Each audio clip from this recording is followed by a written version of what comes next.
Good afternoon, ladies and gentlemen. Shalom. I'm David Menzeh, Israeli government spokesman for the National Public Diplomacy Directorate in the Office of the Prime Minister.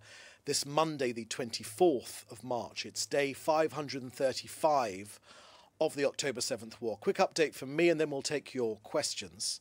Firstly, this morning, a Palestinian launched a brutal terror rampage at the Tishbe Junction, just north of the Lower Galilee city of Yokneam.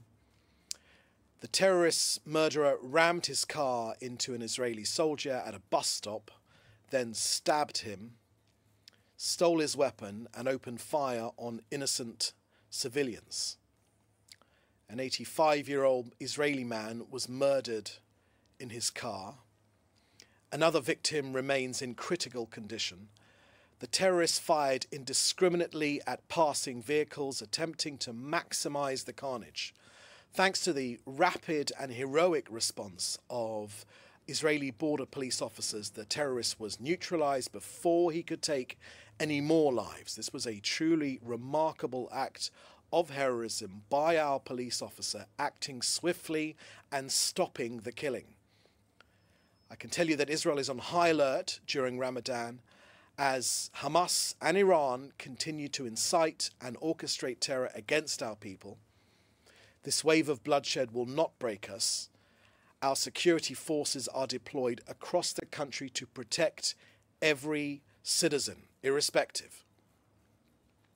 Israel will not tolerate terror. We will fight it and we will defeat it. Every attack on Israel proves why Israel must be stronger. Next to Gaza, I can confirm that Israel has eliminated Ismail Barhum, Hamas's head of finances and institutions. Of course, he was successor to Issam al-Dalis, the former head of Hamas's government, who was killed just last week.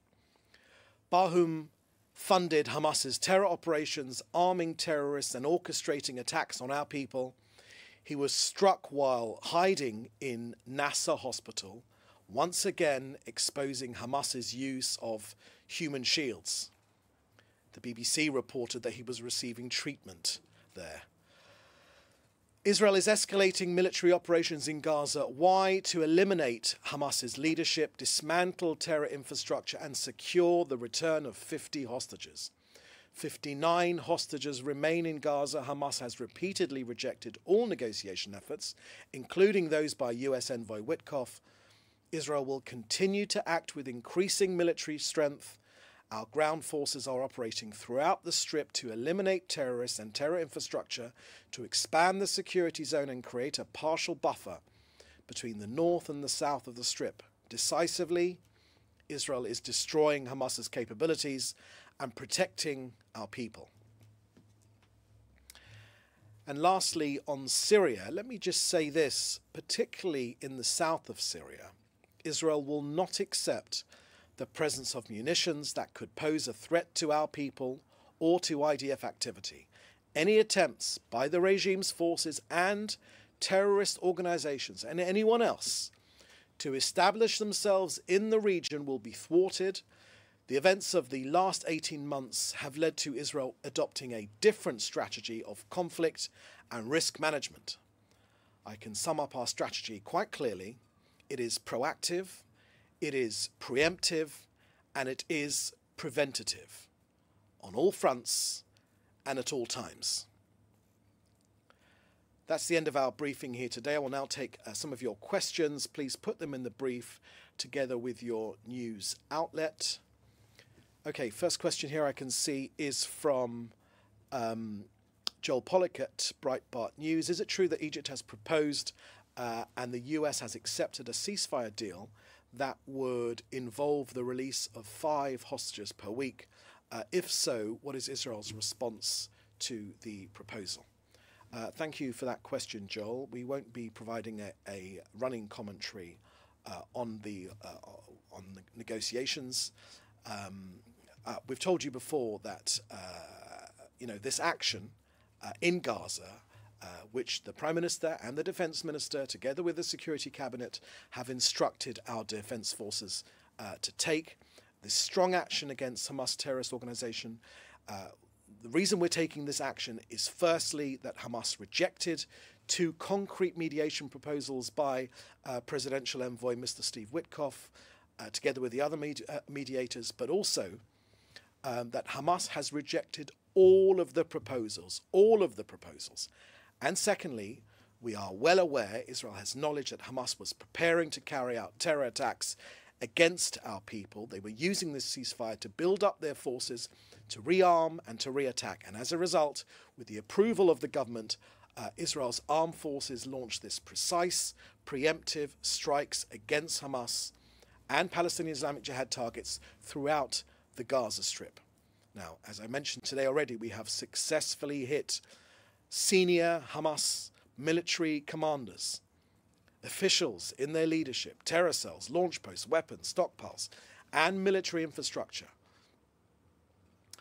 These strikes are ongoing, and ladies and gentlemen, we have learned the lessons of October 7th massacre. We will not allow Hamas or any other genocidal terror force to build up their forces on our borders. Hamas repeatedly vow to repeat October the 7th, and our duty is to stop them. Okay, next question, if I could see the other questions, please. Yep, okay. Okay, next question here is from David Clement from the News Forum. A couple of questions. Can you elaborate who the senior Hamas official killed in the hospital strike was? Yes, I've done that. It's Ismail Barhoum, and I've given you his dastardly resume as well. And secondly, your question, does the PMO has comment on the Egyptian ceasefire proposal? And I've also answered that question. And I've got a question here from Maria F. If you could tell us who your outlet is and your full name, Maria. Next question I can see here is from Jason Perry with NTD News.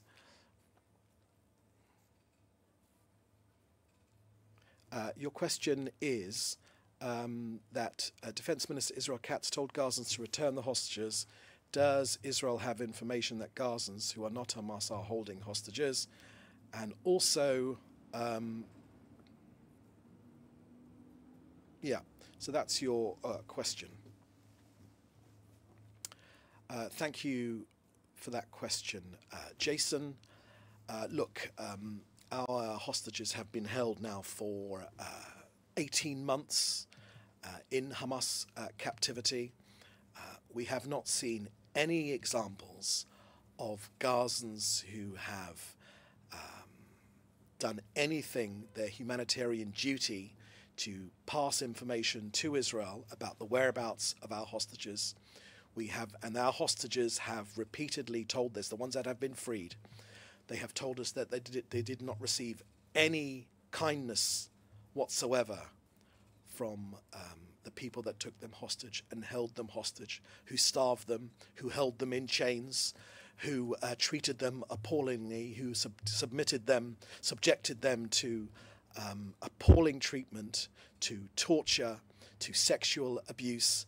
So unfortunately, we would be happy, it would in some sense restore our sense of humanity, that there were Gazans who were willing to give us information on the whereabouts of our hostages, despite us having repeatedly asked for that information. That has not been the case, I'm sorry to say.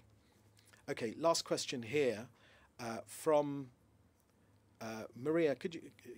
Maria Finishina, you're from RT, okay? We don't normally take questions from RT. So with that, thank you for joining us.